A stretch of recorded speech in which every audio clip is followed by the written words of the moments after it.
శ్రీగురుభ్యో నమః. హరి ఓం. శృతిస్మృతిపురాణానామాలయం కరుణాలయం నమామి భగవత్పాద శంకరం లోకశంకరం. ఓం సహనావవతు సహనౌ భునక్తు సహ వీర్యంకరవావహై తేజస్వినావధీతమస్తు మా విద్విషావహై. ఓం శాంతి శాంతి శాంతి. యమధర్మరాజు ఎంతో ప్రయత్నం చేశాడు. నచికేతుణ్ణి తాను ఆయన అడిగినటువంటి ఆ మూడవ వరం ఏమిటి? ఆ మూడవ వరం ఏమిటి అంటే, ఏయం ప్రేతే విచికిత్స మనుష్యే అస్తిచ్యేకే నాయమస్తి చైకే ఏతద్విద్యామనుశిష్టస్త్వయాహం వరాణామేష వరస్తృతీయ అన్నాడు. అని ప్రశ్న అడిగాడు. మానవుడు మరణించినప్పుడు ఆ మరణంతో అంతా అయిపోయింది, ఇంకా ఏమీ లేదు, మరణం తర్వాత ఏమీ మిగలదు అని కొందరు అంటున్నారు. కాదు, ఆత్మ అనేది ఇతర దేహ సంబంధి అయినది, ఆత్మ అనేది ఉన్నది అని కొందరు అంటున్నారు.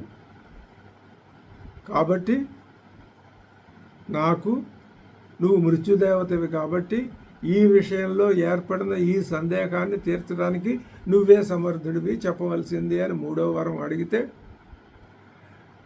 యమధర్మరాజు ఏమనుకున్నాడు? ఇది ప్రశ్న అయితే అడిగాడు కానీ నిజంగా తెలుసుకోవాలి అనేటటువంటి ఉత్సాహం, జిజ్ఞాస ఇతడికి ఉన్నాయా?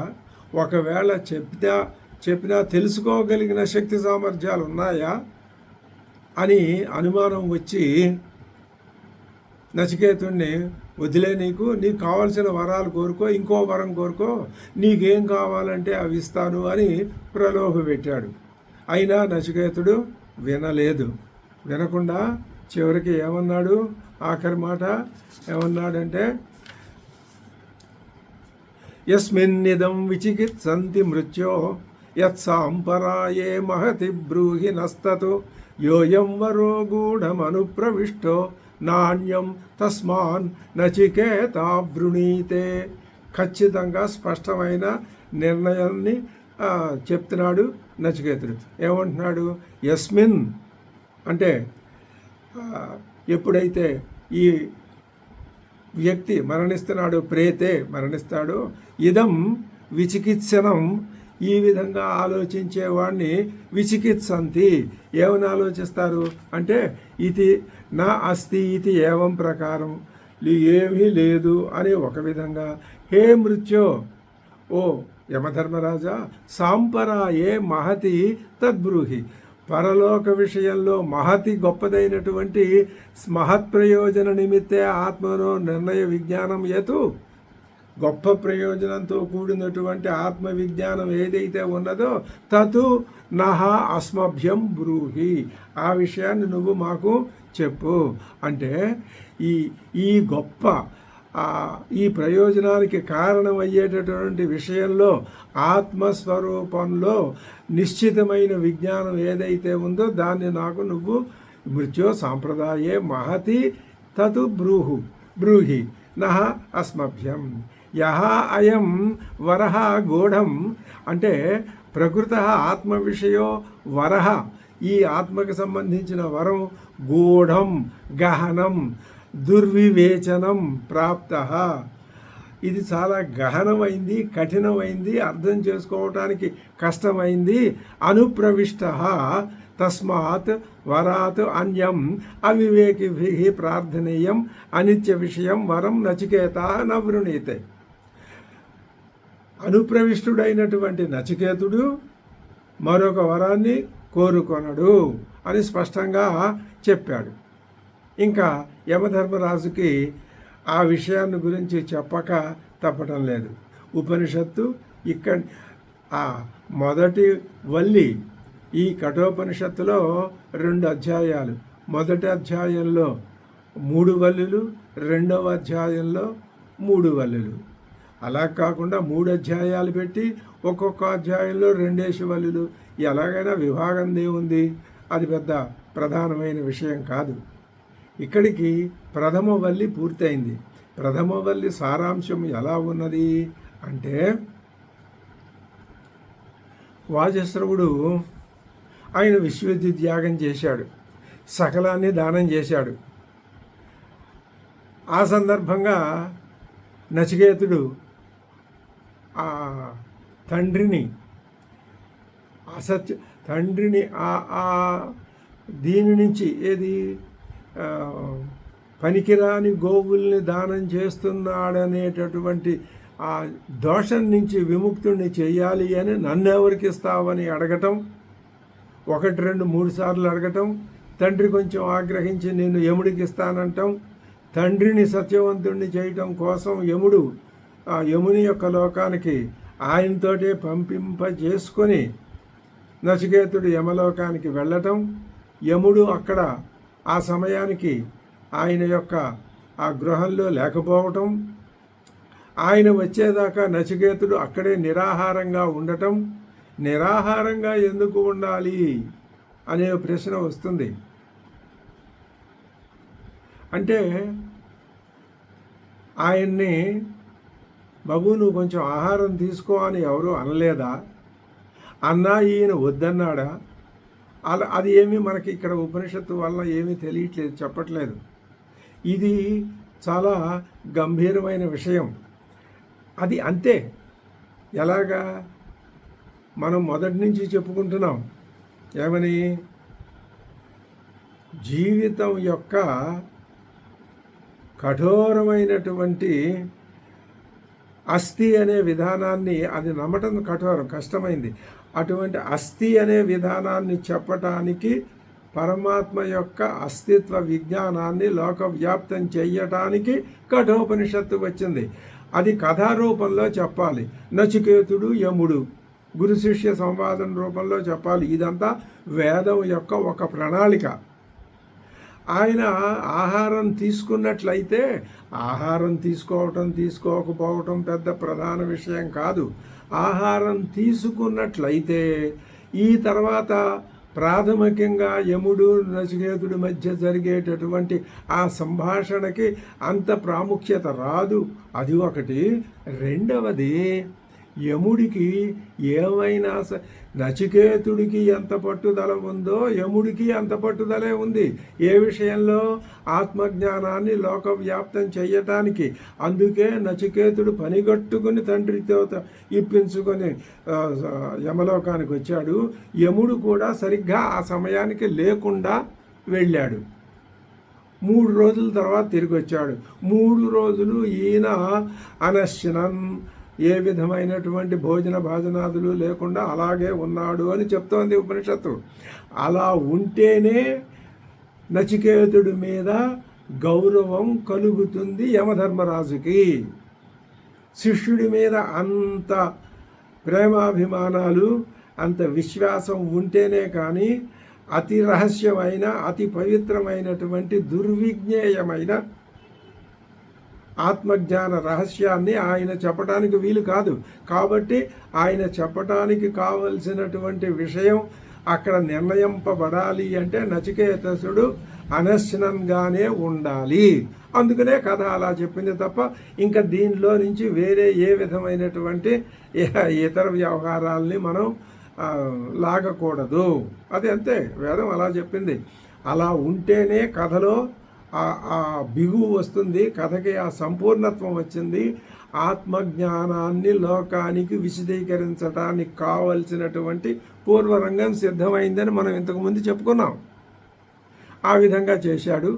ఆ తర్వాత 3 వరాలు అడిగాడు.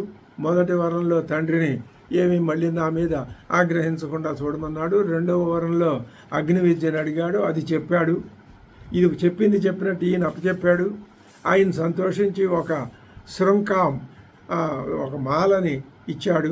నీ పేరుతోటే ఈ అగ్ని విద్య నచికేతాగ్ని అనే పేరుతో లోకంలో పరిడు వెళ్తుందని ఒక సంతోషించి ఆనందంతో ఉప్పొంగిపోయిన ఆ యమధర్మరాజు ఇచ్చాడు. ఇక్కడ నుంచి అసలు విషయం ప్రారంభమవుతుంది. ఇప్పుడు కఠోపనిషత్తు ఎందుకు వచ్చింది అంటే ఏయం ప్రేతే విచికిత్స మనుష్యే అస్తిత్యేకే నాయమస్తి ఇది చైకే ఏతద్విద్యామనుసృష్టస్త్వయాకం వరాణామేష వరస్తృతీయ. నువ్వు నాకు తెలియ చెప్పాలి, నేను తెలుసుకోవాలి. ఏమిటి అంటే ఈ విచికిత్స ఇయం విచికిత్స ఏదైతే విచికిత్స ఉన్నదో ఏమని ప్రేతే మనుష్యే మనవుడు మరణిస్తే అస్తి ఇది ఏకే నాయం అస్తి ఇది చైకే. ఉన్నదని కొందరు లేదని కొందరు అంటున్నారు. ఉన్నదా లేదా? ఎంత అద్భుతంగా అడిగారు ఈ ప్రశ్నని ఇక్కడ నచికేతుడితో అడిగిచ్చారు ఉపనిషద్ ఋషులు. ఏమిటి అద్భుతం? దీనికి సంబంధించి మరొక విషయం గుర్తుకు రావట్లేదా మనకి? కేనోపనిషత్తు ఏమడిగింది? నా ఇంద్రియాలన్నీ వాటి అంతటా అవే పనిచేస్తున్నాయా, లేకపోతే ఎవరైనా ఉండి వెనక వాటిని ప్రేరేపిస్తున్నారా? ఇక్కడ కూడా ఎవరైనా వెనక ఉన్నారా? ఇదే సందేహాన్ని మొత్తం సాధారణీకరణం చేసి ప్రజలందరికీ ఏ రకంగా చెప్పినా ప్రజలకు ఉపయోగకరమే, సాధకులకి. దీన్ని మరొక రూపంలో ఇప్పుడు ఈ మర్త్యలోకంలో ప్రధానమైన విషయాలు రెండు: జననం మరణం. ఈ మరణమే పెద్ద సమస్య మానవుడికి. మరణంతోటే అయిపోయిందని అనుకోవాలా? కాదు, మరణంతో కాలేదు అని అనుకోవాలా? ఈ విషయాన్ని చెప్పించడానికే ఈ ఉపనిషత్తు వచ్చింది. కేనోపనిషత్తు అదే అడిగింది, కఠోపనిషత్తు అదే అడిగింది. కేనోపనిషత్తు స్పష్టంగా రుజువు చేసి నువ్వు రుజువు చేసుకో కావాలంటే అని చెప్పింది. కఠోపనిషత్తు కూడా అదే విషయం చెప్పబోతుంది. అంటే ఈ రెండు ఉపనిషత్తుల వల్ల ఏమవుతుంది? ఆత్మతత్వం ఈ సృష్టి అంతా స్వరూపం మీదనే ఆధారపడి ఉన్నది. బంగారం లేకపోతే ఆభరణాలు లేవు. ఆభరణాలకి స్వరూపం బంగారమే. బంగారమే అధిష్టానం. అది ఉంటేనే ఇవి ఉన్నాయి. అలాగే పరమాత్మ తత్వం ఉంటేనే ఈ సృష్టి, ఈ లోకం, ఈ మానవుడు, ఈ ఉపాధి ఇవన్నీ ఉన్నాయి. అది లేకపోతే ఇది లేదు అని నీకు అర్థమయ్యేటట్లుగా చెప్పటానికి అక్కడ ఒక ప్రశ్న, ఇక్కడ ఒక ప్రశ్న, ఒకే విషయాన్ని రెండు దృక్పథాలతో అడిగి మన దృష్టిని ఆ ఉపనిషత్తు ఆ విద్య వైపుకి లాక్కు వెళ్ళి, మన దృష్టి అంటే ఆస్తికుల దృష్టినే, అంటే సాధకుల దృష్టిని లాక్కు వెళ్ళి చెప్పటం ప్రారంభిస్తున్నది. ఇప్పుడు యమధర్మరాజు నిజమైన అంటే అసలైన ఉపదేశాన్ని, ఉపనిషత్తు హృదయభూతమైనటువంటి ఉపదేశాన్ని, బోధనే ప్రారంభిస్తున్నాడు. ఏమంటున్నాడు? అన్యశ్రేయ అన్యదుతైవ ప్రేయ తే ఉభే నానార్థే పురుషగం సినీత తయో శ్రేయ ఆదదానస్య సాధు భవతి హీయతే అర్ధాత్ య ఉప్రేయో వృణీతే. అద్భుతమైన మంత్రవర్ణం. విషయాన్ని ఇంకా మధ్యలో ఏ విధమైన ఇవి లేకుండా ఉన్న సూటిగా తీసుకొచ్చి సమస్యగా మన ముందు పెట్టడానికి ప్రయత్నం.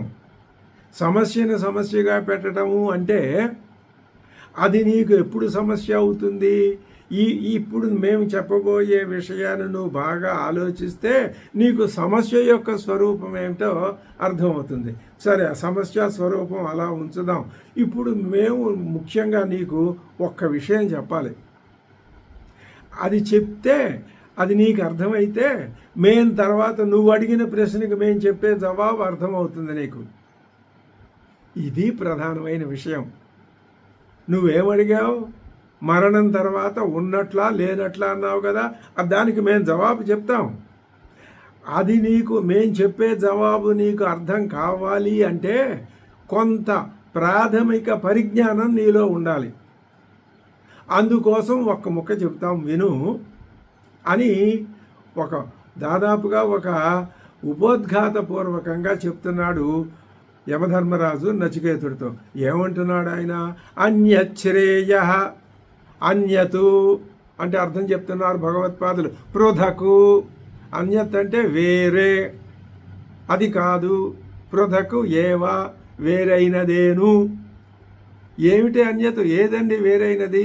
శ్రేయ, శ్రేయ అంటే శ్రేయస్సు. శ్రేయ అంటే శ్రేయస్సు అంటే అర్థమవుతుందా? నిశ్రేయసం, నిశ్రేయసం అంటే మోక్షము. నిశ్రేయసం అంటే మోక్షము వేరే, అది. అన్యతు శ్రేయ అంటే నిశ్రేయస్సు వేరు, నిశ్రేయస్సు వేరు, శ్రేయ నిశ్రేయసం. తథా అన్యతు ఉత అపి ఏవ ప్రేయ, అన్యదుతైవ ప్రేయ. అన్యత్ శ్రేయ, అన్యత్ ప్రేయ.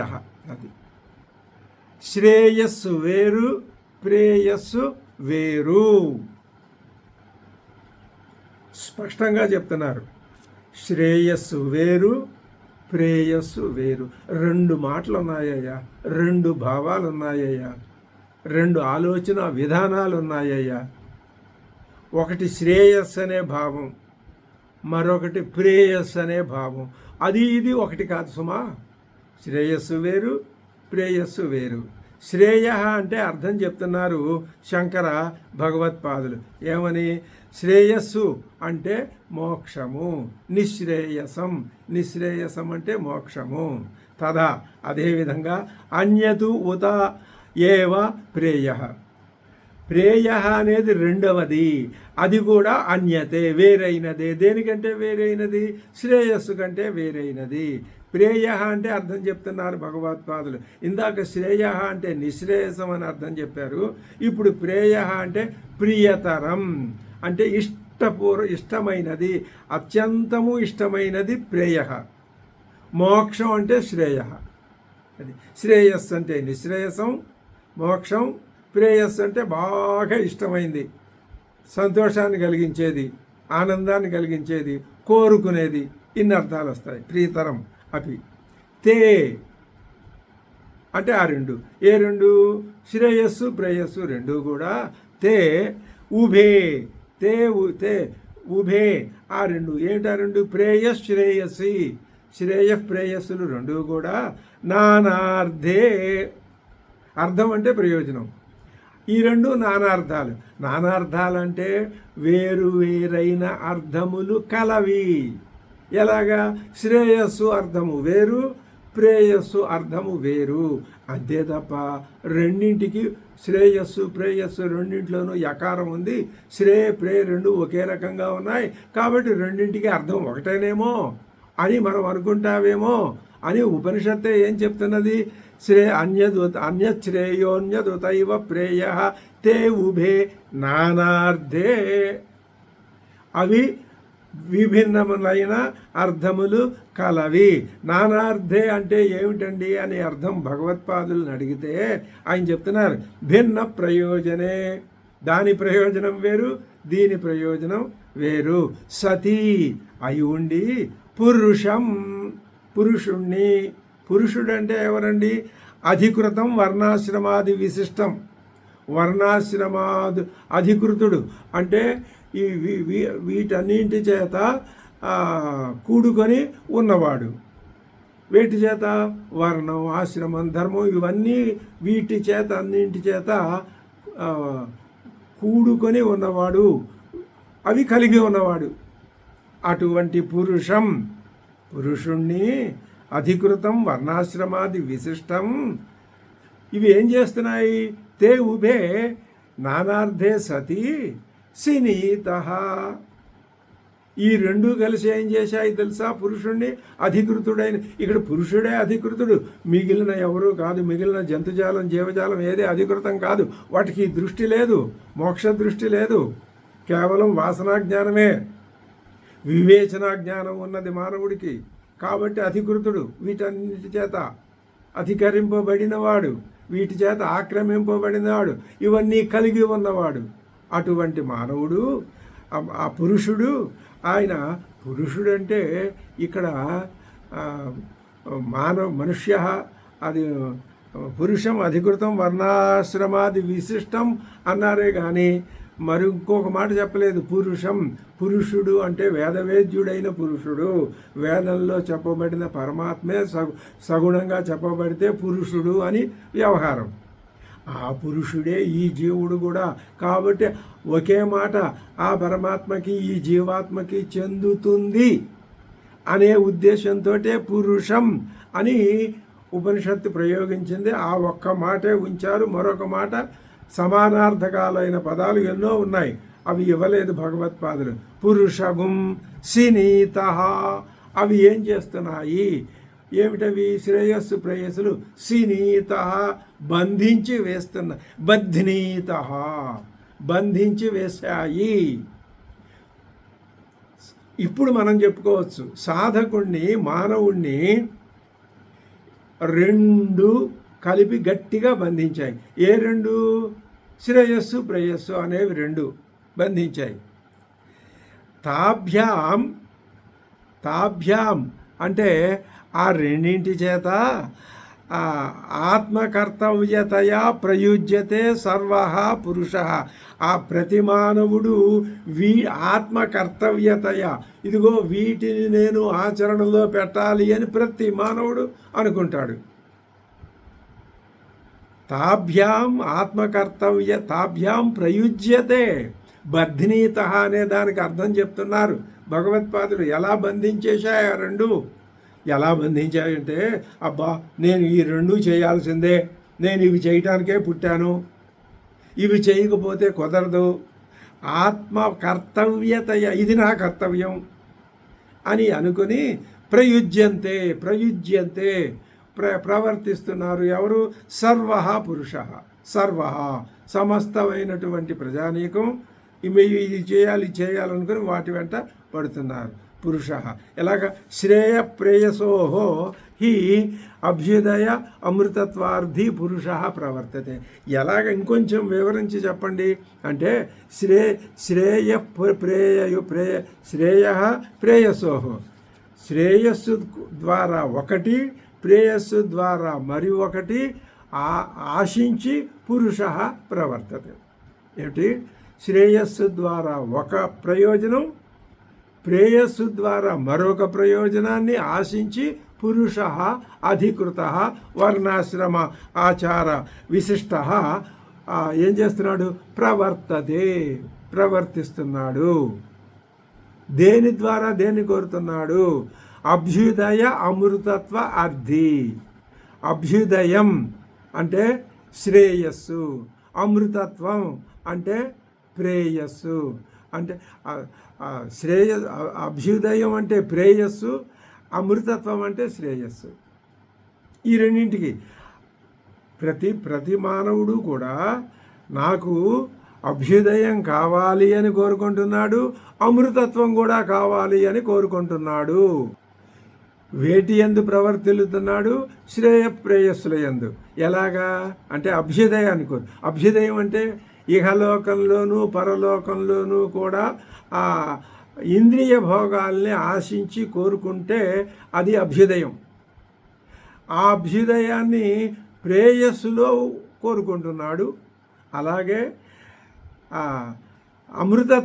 అమృతత్వం అంటే మోక్షాన్ని దేంట్లో కోరుకుంటున్నాడు? శ్రేయస్సులో కోరుకుంటున్నాడు. అందువలననే శ్రేయ ప్రేయ ప్రయోజన కర్తవ్యతయా తాభ్యాం బద్ధ ఇది ఉచ్యతే సర్వ పురుష. ఇది ఎంత స్పష్టమైనటువంటి రూలింగ్. సర్వ పురుష, వీళ్ళు వాళ్ళు అనేటటువంటి, ఇక్కడ అస్థిక నాస్తి ఇవన్నీ ఏమీ లేవు. ప్రతి మనిషి కూడా ఈ రెండింటి చేతనే బద్ధుడై, ఈ సృష్టి అంతా సత్వరజస్తమస్సులతో ఏ విధంగా గట్టిగా చుట్టబడి కట్టి వేయబడి ఉందో, ఈ మానవుడు కూడా ఆ సత్వరజస్తమో గుణాలతో తయారైనటువంటి ఈ శ్రేయస్సుని పట్టుకున్నాడు. ఇక్కడ ఏమంటున్నారు? పురుష అని ఉపయోగిస్తున్నది వేదము. పురుషుడు అంటే ఈ శరీరము కానివాడు, ఈ శరీరం కానివాడు ఇక్కడ ఇంకా స్పష్టంగా చెప్పుకోవాలంటే స్వరూపం ఆభాస, బంగారం కాసుల పేరు, రెండు కాసుల పేరు ఆభరణం, బంగారం స్వరూపం. మరి పరమాత్మ స్వరూపం, ఈ నేను జీవుణ్ణి అనుకునే ఈ జీవతత్వం ఆభాస, ఇదే ఆభరణం, ఇదే నెక్లెస్. దీంట్లో స్వతంత్ర స్థితి ఉన్నది దేనికి? ఈ జీవతత్వం ఉన్నా లేకపోయినా పరమాత్మతత్వం ఎప్పుడూ ఉంటుంది. కానీ పరమాత్మతత్వం లేకపోతే జీవతత్వం ఉండదు. అందుకని ఇప్పుడు ఏమంటున్నారు? సర్వ పురుష, ప్రతి మానవుడు ఎలాగ జీవుడుగా. ఇప్పుడు ఇంతకుముందు మనం పరమాత్మతత్వం లేకపోతే జీవాత్మతత్వం లేదని చెప్పుకున్నాం కదా. మరి ఆ పరమాత్మతత్వం వేరే ఎక్కడైనా ఉందా? జీవాత్మ నేను ఈ శరీరంలో ఉన్నాను నాకు తెలుస్తోంది. ఆ పరమాత్మతత్వం ఎక్కడ వేరైనా దాక్కుందా? ఉందా? ఏది విష్ణు వైకుంఠంలో ఉందా?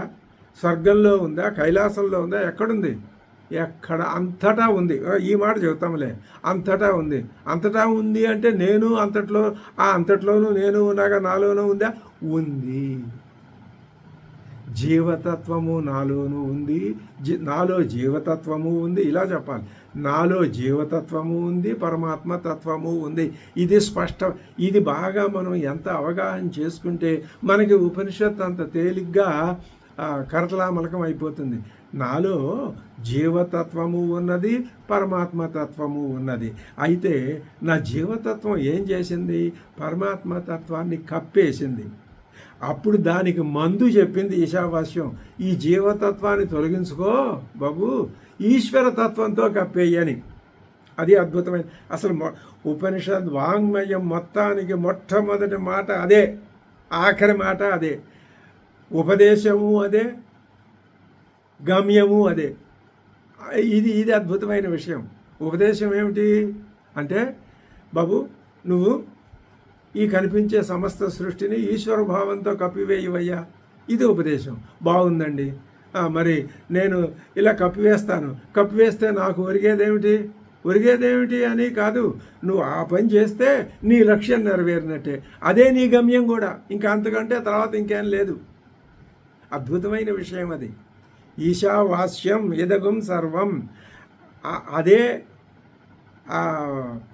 లక్ష్యము, అదే గమ్యము, అదే గమకము, అదే గమకము, అదే గమ్యం. ఇంకా దానికంటే వేరే గమ్యం అంటూ లేదు. ఆ దారిలోనే వెళ్ళాలి. అది చెప్పింది అక్కడ ఈశావాస్యం. ఇప్పుడు అదే మాటని ఇక్కడ కూడా మళ్ళీ చెప్తున్నారు. ఏమంటున్నారు? అతః సర్వపురుష, ప్రతి మానవుడు కూడా ఒక అద్భుతమైన రూలింగ్ ఇచ్చేస్తున్నారు శంకర భగవత్పాదులు. ఏమంటున్నారు? సర్వ పురుష అతః శ్రేయః ప్రేయః ప్రయోజన కర్తవ్యతయా తాభ్యాం బద్ధ. అది ఇలాంటి మాట చెప్పాలంటే ఎంత స్పష్టమైన అవగాహన ఉండాలి. శంకర భగవత్పాదుల్ని మనం నిత్యము స్మరించుకోవాలి. సాధకులం, ఆయన పాదపద్మాలని ఆరాధించాలి. అంతే తప్ప స్వామి మీరు ఈ మహిమలు చూపించారు, ఆ మహిమలు చూపించారు కాబట్టి మీకు నేను నమస్కారం చేస్తాను అది చెప్పుకోండి, తప్పు లేదు.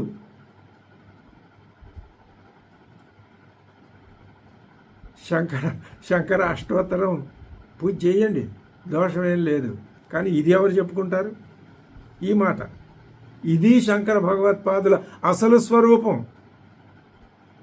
ఆయన వ్యక్తిత్వం ఇది, ఆయన దృఢమైనటువంటి ఆశయం ఇది, ఆయన బోధన యొక్క సారాంశం ఇది. ఏమిటది?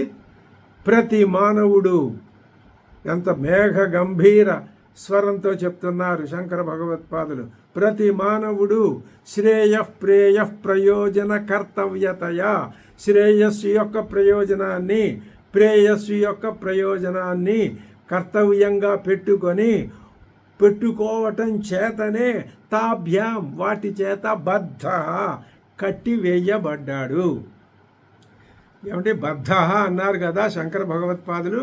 మాకు ఒక ఆలోచన వస్తున్నదండి. ఏమిటయ్యా మీ ఆలోచన? బద్ధ అంటే కట్టేయటమే కదండి. ఆ కట్టేసిన దాన్ని మన కట్టేశాయి ఆ రెండు, మనం అలాగే కట్టుబడిపోయి పడి ఉండాలా? వాటిని విడదీసుకోవాలా? ఆహా, పెద్ద చిక్కే వచ్చిందిగా ఇప్పుడు. మరి విడదీసుకోవాలంటే అందులో శ్రేయస్సు ప్రేయస్సు రెండు చెప్పి ప్రేయస్సు వద్దు శ్రేయస్సే ముద్దు అని చెప్పబోతున్నారుగా. దాని నుంచి కూడా విడివడింప చేసుకోవాలా? బద్ధ అన్నప్పుడు మొత్తం రెండింటిని విడివడింప చేసుకోవయ్యా, అదే మోక్షం. ఇది శంకర భగవత్పాదుల యొక్క ప్రధానమైనటువంటి తత్వ నిర్ణయం ఈ వాక్యంలో. ఎంత స్పష్టంగా చెప్తున్నారు చూడండి. ఏమంటున్నారు? అతః అందువలన శ్రేయస్సు యొక్క ప్రయోజనమైనటువంటి ఏమిటి ప్రయోజనం? మోక్షం. ప్రేయస్సు యొక్క ప్రయోజనమైనటువంటి అభ్యుదయం.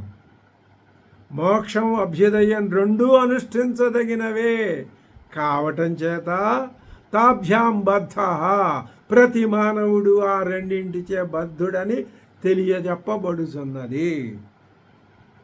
అంటే అభ్యుదయంతో బంధింపబడ్డాడంటే బాగుందండి. ప్రతి మనిషికి మోక్షం కోరికతో బంధింపబడిన వాళ్ళు లేరు కదండి. అసలు చనిపోయిన తర్వాత ఏమీ లేదనేవాడికి నాకు మోక్షం వద్దనేవాళ్ళు చాలామంది ఉన్నారండి. మోక్షం అనేదే ఒక మీనింగ్లెస్. ఆ మోక్షం నాకు వద్దనేవాళ్ళు ఉన్నారండి.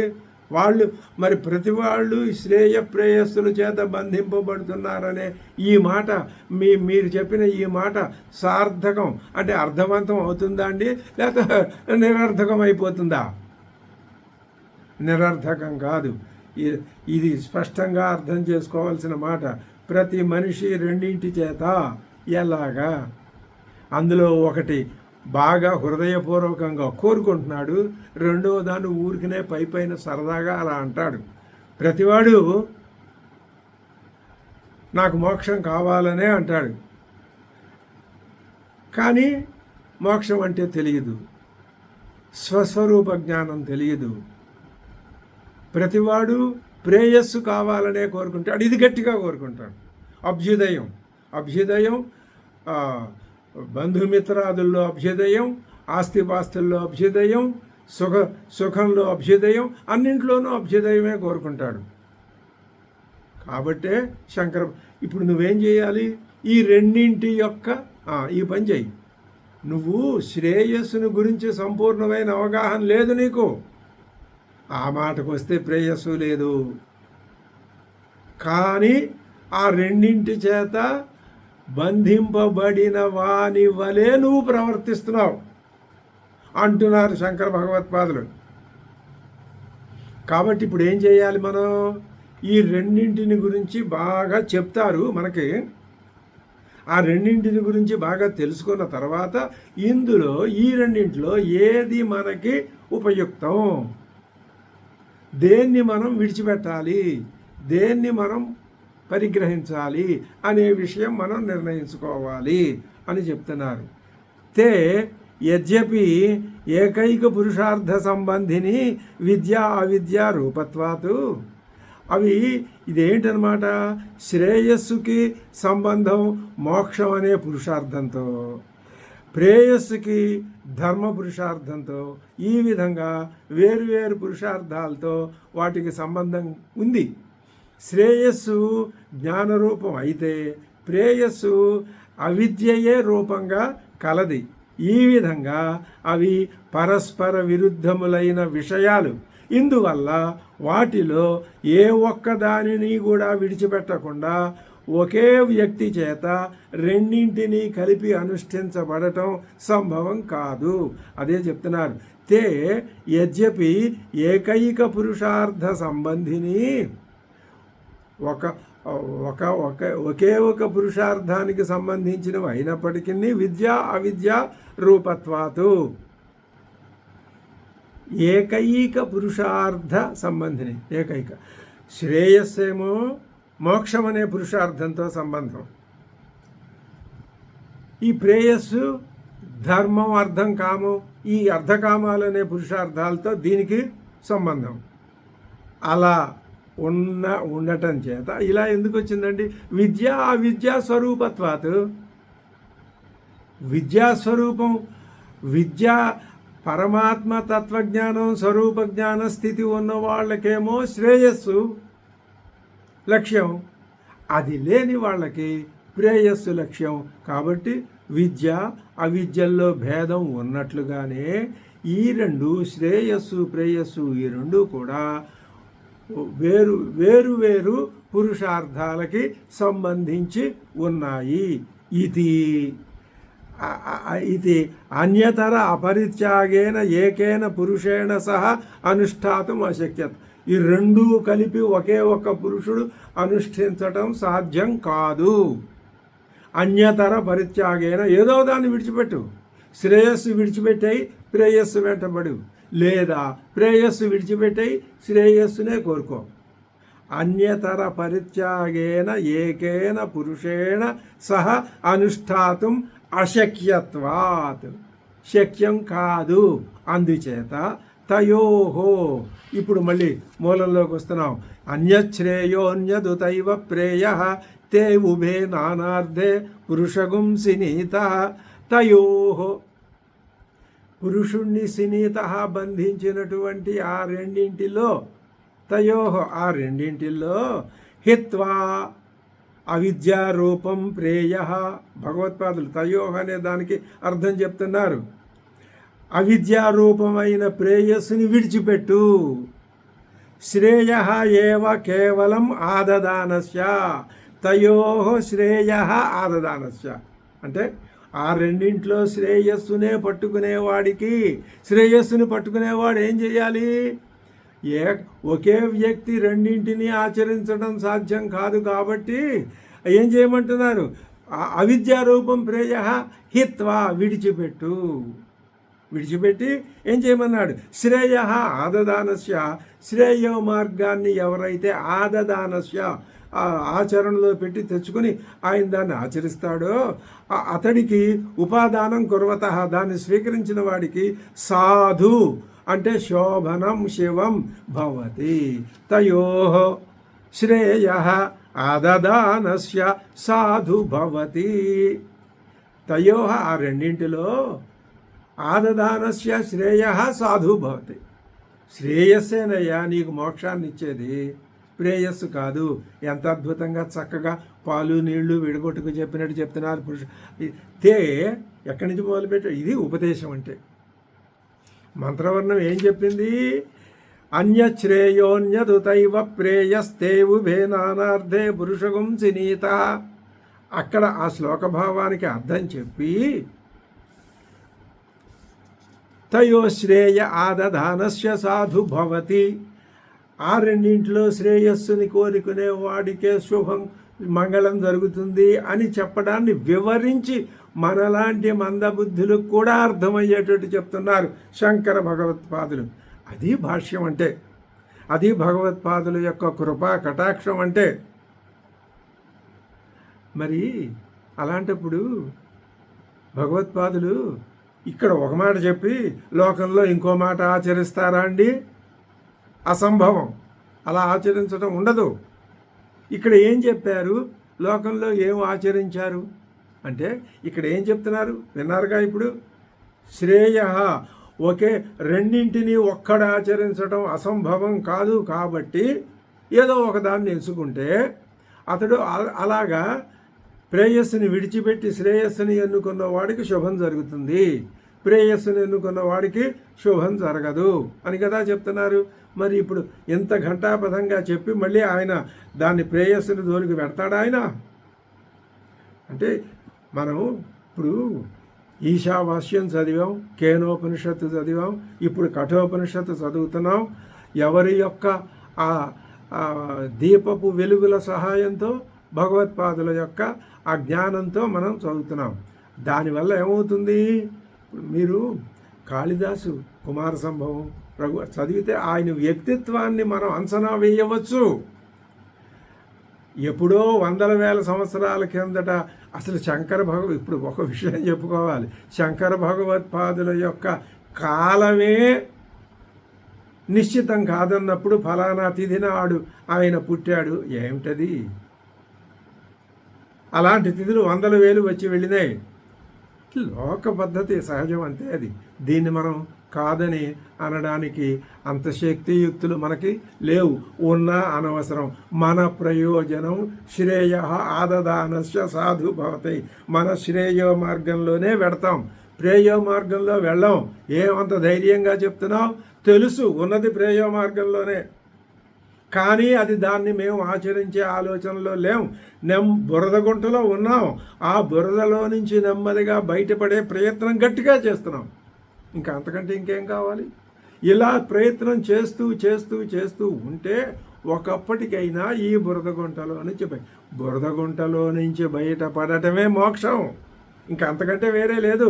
ఆ వెళ్ళి మోక్షాన్ని గట్టిగా పట్టుకోవడం, వాటేసుకోవడం ఇలాంటివి ఏమి ఉండవు. కాబట్టి మనం ఆ ప్రయత్నంలో ఉన్నాం. దీన్ని బట్టి, భాష్యాన్ని బట్టి భగవత్పాదుల యొక్క ఆ పర్సనాలిటీ, ఆయన సాక్షాత్తు పరమేశ్వర తత్వం, ఆత్మజ్ఞాన తత్వమే. వేదవేద్యే పరే పుంసి జాతే దశరథాత్మజే. వేదం ఏ పురుషుణ్ణి గురించి చెప్పిందో ఆయనే శ్రీరామచంద్రుడిగా వచ్చాడు. ఆ వేద పురుషుడే ఇక్కడ ఈ విషయం నీకు చెప్పడానికి శంకర భగవత్పాదులుగా వచ్చారని అనుకుంటే మనకి మన మనస్సులో ఆయన మీద ఇంకా అత్యున్నతమైన గౌరవం పెరుగుతుంది తప్ప అనేక రకాల కథలు కాకరకాయలు చెప్పుకుంటే దానివల్ల గౌరవం పెరుగుతుందా అనుకుంటే పెరుగుతుంది, అది వేరే సంగతి. శ్రీ తయోహ హిత్వ ఆదదానస్య సాధు భవతి శోభనం శివం భవతి. యహతు ఇంకొకడు ఉన్నాడు. యహతు ఎవడైతే అదూరదర్శి, అంటే దూరదర్శి కాదు, విమూఢ. ఏం గమ్మత్తైన ప్రయోగాలు! అదూరదర్శి, విమూఢ. గద్యంలో కూడా ప్రాస నియమాన్ని, అలంకార నియమాన్ని పాటించేటటువంటి మహాన్. అసలు ఆ భాషే ఆయన జీవించింది 32. ఈ విషయంలో మాత్రం మొత్తం ప్రపంచమంతా పాశ్చాత్య అంతా అందరూ కూడా ఆయన 32 సంవత్సరాలే జీవించాడు అని చెప్పుకుంటున్నారు. అందులో ఏకాభిప్రాయం. ఇది తప్ప మిగిలిన ఏ విషయంలోనూ ఏకాభిప్రాయాలు లేవు. మరి 32 సంవత్సరాల ఆ మహానుభావుడు ఆయన కారణజన్ముడు. కేవలం ఈ అద్వైత జ్ఞానాన్ని అందించకపోతే వీళ్ళు ఇంకా అంధంతమ ప్రవిశంతి, కాబట్టి వీళ్ళని ఉద్ధరించడానికి ఆయన వచ్చాడు. అదృష్టవశాత్తు ఆయన చెప్పిన భాష్యం మనం చేత్తో పట్టుకున్నాం, చదువుకుంటున్నాం. ఈ జన్మకి ఇది చాలు.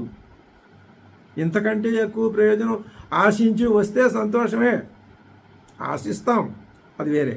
ఇప్పుడు అంటున్నారు యహ అంటే ఎవరండి? భగవత్పాదులు గారు అదూరదర్శి. దూరం చూడలేడు వీడు, షార్ట్ సైటెడ్ ఫెలో. అంటే ఏమి అసలు దర్శనమే లేనివాడని అర్థం చెప్తాను నేను. అదూరదర్శి, దర్శనమే లేనివాడు. ఇంకా విమూఢ, అదూరదర్శి, విమూఢ. వాడు ఏమవుతాడండి? హీయతే అంటే అర్థం ఏమిటండి? వియుజ్యతే, పోగొట్టుకుంటాడు. దేనిని?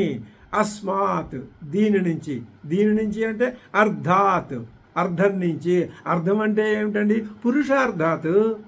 పురుషార్థం నుంచి దూరం అవుతాడు. అంటే పారమార్థికాత్ ప్రయోజనాత్ నిత్యాత్ ప్రచ్యవతే. నిత్యమైనటువంటి పారమార్థిక ప్రయోజనం నుంచి, అంటే నిశ్రేయసం నుంచి ప్రచ్యవతే, జారి కింద పడతాడు. ఎవరు? యహతు అదూరదర్శి విమూఢ ఉన్నాడో వాడు.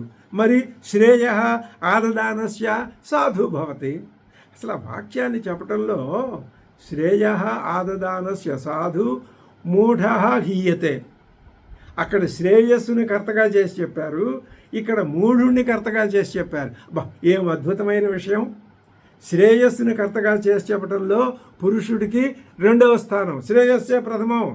అక్కడ పురుషుడా ఇంకొకడా సాధించేవాడు, అది కాదు ప్రాధాన్యం శ్రేయస్సుకి. ఇక్కడ వీడికే విమూఢుడికే ప్రాధాన్యం, ఎందుకని వీడు మూర్ఖత్వానికి ప్రాధాన్యం చూపించాలి అంతే తప్ప ఈ ఈ ప్రేయస్సు వచ్చి వీడిని పట్టుకోదు. ప్రేయస్సు ప్రధానం కాదు, వీడే ప్రధానం. ఎంత వాక్య నిర్మాణంలో కర్తృర్థవాక్యం కర్మార్థవాక్యాలు రాయడంలో శంకర భగవత్పాదులు అద్భుతమైనటువంటి ఆయన రచనా విధానం ఏదో మనకి ఊహకి తోచినంత బుద్ధికి తోచినంత చెప్పుకుంటున్నాం. ఇంకా పెద్దల సాన్నిధ్యంలో కూర్చుంటే అద్భుతమైనటువంటి భాష్య రహస్యాలను పెద్దలు చెప్తారు. చెప్పటం నోటితో చెప్తారు, వాటిని వాళ్ళు గ్రంథస్థం కూడా చేశారు. ఆ గ్రంథాలు మనకి లభిస్తున్నాయి. ఆ పెద్దల సన్నిధి లభించకపోయినా, కాలం మనని వారిని వేరు చేసినా మనకి గ్రంథాలన్నవి లభిస్తున్నాయి. కాబట్టి ఉపనిషత్తులు అలా లభించినవేగా, కాబట్టే కదా మనం ఉపనిషత్తుల్ని అధ్యయనం చేసుకుంటున్నాం. ఇదే కదా మనకు ఉన్న ఆధారం ఇవాళ. లేకపోతే మరి గురువుని వెతుక్కుంటూ అంటే కథల్లో చెప్పారు, కానీ మనకు ఎక్కడ సాధ్యం? మనం ఈ సంసార లంపటంలో చిక్కుకుని పోయి బయటికి రాలేకపోతున్నాం కదా. అలాంటిది మన దగ్గరికే ఈ ఉపనిషత్తులు వచ్చినాయి కదా, ఇది మన అదృష్టం కాదా? కాబట్టి అస్మాత్ అర్థాత్ పురుషార్థాత్ పారమార్థికాత్ ప్రయోజనాత్ నిత్యమైన పారమార్థికమైన పురుషార్థ ప్రయోజనం ఏది ఉంది? పురుషార్థ ప్రయోజనాల్లో నిత్యమైనది మోక్షం, మిగతా మూడు అనిత్యమే. ధర్మం కూడా అనిత్యమా అండి? ధర్మం కూడా అనిత్యమే, అది రిలేటివ్. ఆ ధర్మం అప్పుడప్పుడు మారిపోతూ ఉంటుంది సందర్భాన్ని బట్టి. సరే, అర్థకామాలు సరే, అవి ఎట్లాగూ పనికొచ్చేవి కాదు అది. కాబట్టి కహాసౌ ఎవరండి? యహ ఉ ప్రేయ వృణీతే, ఎవడైతే ప్రేయస్సును కోరతాడో వాడు. ఇప్పుడు అద్భుతమైన శ్లోకం చెప్పారు. ఇది మనకి తారక మంత్రం. దీన్ని మనం ఎంత మననం చేసి శ్రవణం చేసి ఎంత నిధిధ్యాసన, ఇదే భావాన్ని అలాగా ఏది తైలధారలాగా మనం మనసులో కనీసం కొంతసేపు అయినా భావన చేస్తే దానివల్ల మనకి ఉపకారమే తప్ప అపకారం జరగదు. అన్యశ్రేయోన్యదుతైవ ప్రేయ తే ఉభే నానార్థే పురుషగుంసి నీత తయో శ్రేయ ఆదదానస్య సాధు భవతి హీయతేర్ధాత్ య ఉ ప్రేయో వృణీతే. ఓం సహనావతు సహనౌ భునక్తు సహ వీర్యంకరవావహై తేజస్వినావధీతమస్తు మా విద్విషావహై. ఓం శాంతి శాంతి శాంతి.